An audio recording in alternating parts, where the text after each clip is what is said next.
Halo semuanya, selamat datang di segmen analisa. Kita update kembali terkait dengan perkembangan kasus dari adik Nizam Syafiei di Sukabumi, Jawa Barat, yang sekarang sudah ada penetapan tersangka satu orang, ibu sambungnya sendiri, yang bernama Teni Ridasi, yang berusia 47 tahun, yang saat ini tersangka ini tercatat sebagai pekerja P3K di Menak di KUA Kalibunder, Sukabumi sejak 2023. Sebelum kita bahas lebih detail drama-drama dan juga profil dari tersangka ini, akan kita awali adalah dengan pembahasan dari data-data yang sifatnya saintifik atau otopsi yang sedang dinantikan. Ini sekarang aku lagi melihat teman-teman ada sumber istimewa yang mengirimkan foto dan juga beberapa hal terkait dengan kondisi adik Nizam pada saat berada di ruang atau meja otopsi. Yang bisa aku gambarkan di sini, mungkin nanti bisa aku tunjukkan ya ke Instagramku, di Instastory Anjasa Asmara. Kalian bisa follow di situ karena kalau di YouTube itu nggak bisa, tetapi kalau di Instagram Story yang durasinya paling cuma 24 jam, itu bisa aku tampilkan nanti foto yang sensitif di situ semua teman-teman. Nah, dari gambar yang aku lihat di sini, ini adalah bagian belakang dari almarhum. Eh, ada banyak yang mengelupas ya, ada banyak pengelupasan kulit ari kalau kita bahas di data otopsi kemarin dengan Dokter Hastri. Yang aku lihat di sini ada bagian yang kaki kanannya itu kayak luka bakar dan kaki kiri itu adalah kayak tanda keganasan.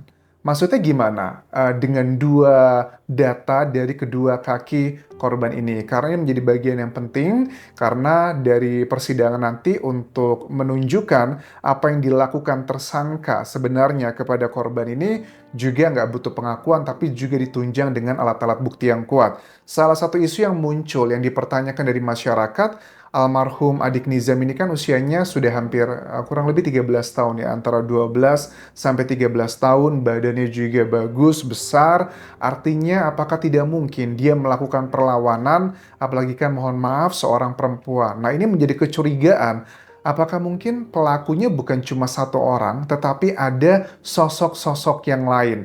Nama-nama yang dicurigai adalah salah satunya adalah anak angkat yang notabene juga masih di bawah umur karena memang punya track record, ada dugaan pernah terjadi hal yang berhubungan dengan hal yang seperti ini, itu juga mengarah ke dia terutama di tahun 2024 sempat dilaporkan ke kantor polisi.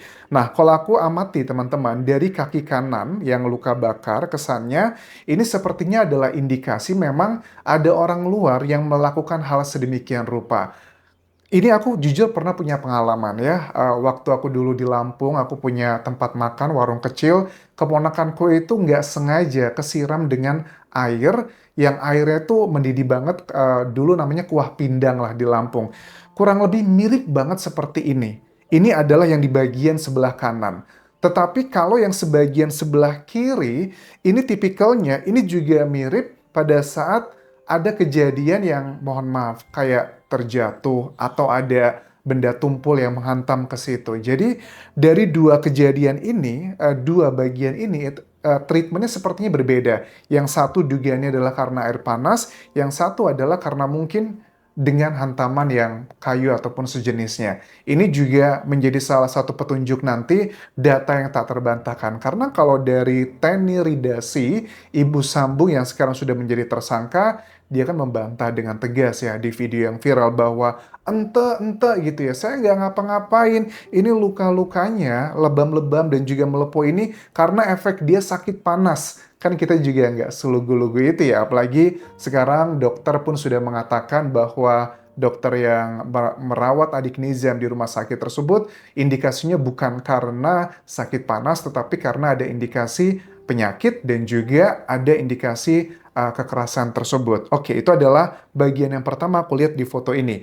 Bagian yang berikutnya, ini adalah data yang sifatnya lebih ke bagian dalam.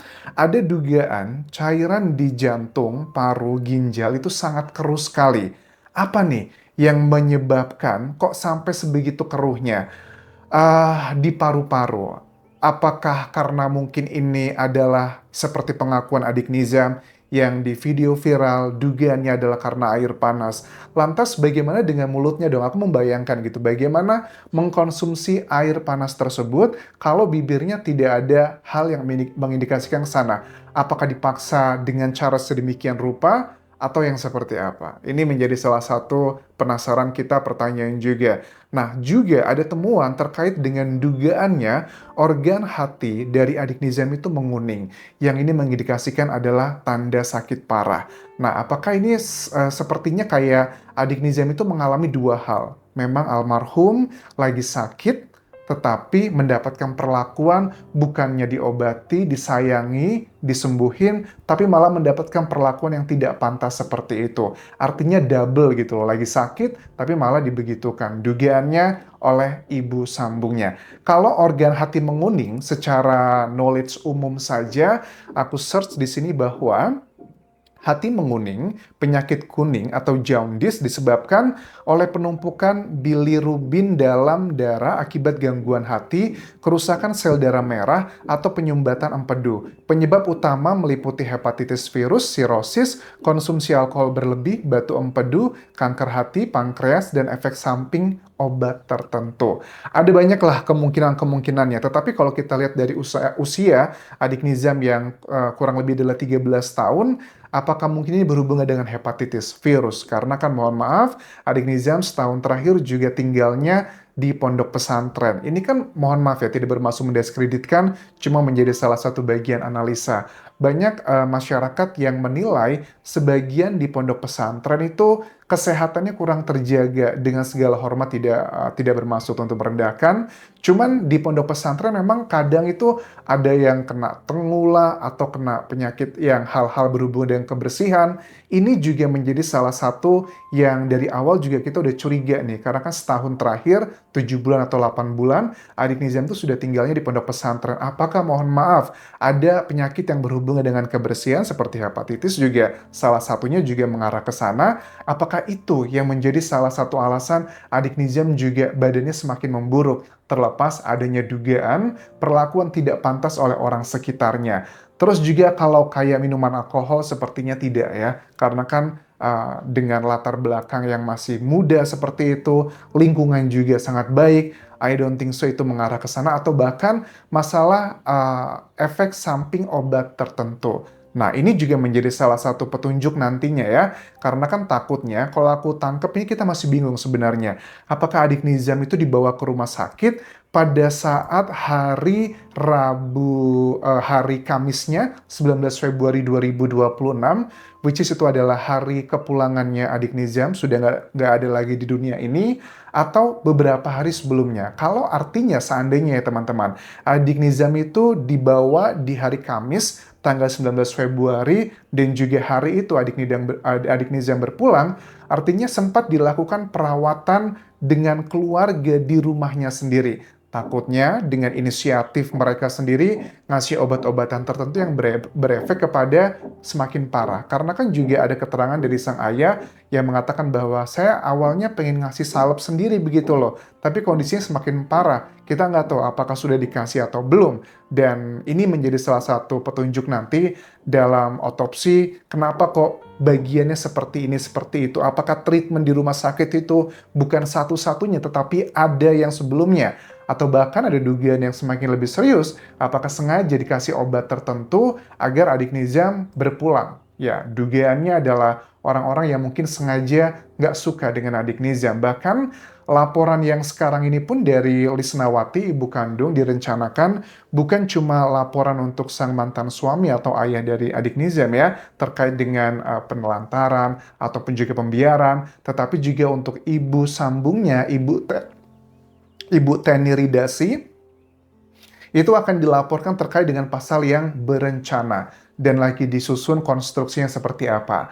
Nah, kemudian terkait dengan drama-drama antara mantan istri dan suami Ibu Lisnawati dan juga sang mantan suaminya, aku rasa ini kayak api dalam sekam ya. Mereka sepertinya masih menyimpan kemarahan satu sama lainnya. Ibu Lisnawati sekarang kan cukup banyak berbicara, diundang di sejumlah media ataupun juga podcast-podcast bahwa Lisnawati mengatakan bahwa kejadian ini tuh kayak mengingatkan luka lama saya kepada sang mantan suami, karena saya pernah diperlakukan yang seperti itu, kalian sudah tahu lah. Aku tidak mau terlalu detail kalau tidak ada berhubungan dengan kasusnya. Cuman di sini adalah memang serangannya sangat luar biasa diberikan ke mantan suami. Ada beberapa statement yang dikatakan di sini kesannya kayak pembiaran dan penelantarannya. Lisnawati mengatakan begini, ada beberapa pesan ya, disuruh ikhlasin aja, doain dan maafin aja si raja. Panggilan untuk sang korban atau anaknya di sini. Kalau mau dikuburin, dimakamin aja di sebelah ayah saya aja nanti. Padahal kondisinya saat itu adik Niza masih belum dibawa ke rumah sakit. Ini versi dari Lisnawati ya. Kemudian ada juga kata-kata yang disampaikan bahwa ibu kandung mah kayak guguk gitu ya. Ini aku buat lebih halus ya.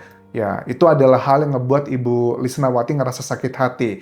Kemudian juga katanya ada statement dikatakan dugaannya oleh Ayah Nizam bahwa ya udah kalau udah berpulang ya dikubur aja. Ini aku buat dengan bahasa yang lebih halus teman-teman. Nah, drama-drama ini menurut aku sih mengindikasikan bahwa kondisinya Nizam memang tidak dalam kondisi yang baik-baik aja secara lingkungannya. Makanya dia tinggal di pesantren diakui oleh ayah dan juga kakek angkatnya. Katanya ya semua anak yang berada di rumah tersebut ya, yang ada di rumah miliknya sang ibu sambung, Teni Ridasi, itu semuanya keluar. Mereka harus kayak di pesantren semua karena kondisinya terjadi banyak konflik di situ.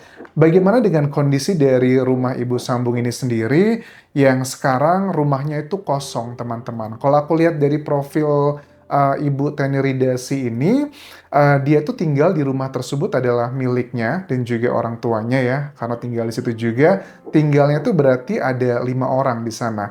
Terakhir sekarang ada 2 anak angkatnya dan juga satu ayahnya, tetapi sekarang rumahnya kosong, mereka pindah begitu. Dan pekerjaannya sebagai P3K di Menak KUA Kalibundar Sukabumi sejak tahun 2023 dengan tugasnya adalah penyuluh agama Islam. Dan ada beberapa indikasi apakah ayahnya sekarang sakit itu sakitnya pure karena memang faktor usia atau sakit karena ada faktor yang lainnya. Apakah kepikirannya gini ya, kan keluarganya juga bilang, kan nggak mungkin katanya kalau Ibu Teni melakukan tuduhan seperti itu yang dituduhkan. Padahal di rumah tersebut ada orang lain, ada bapaknya, ada kedua anak angkatnya, atau ada keluarga yang lainnya.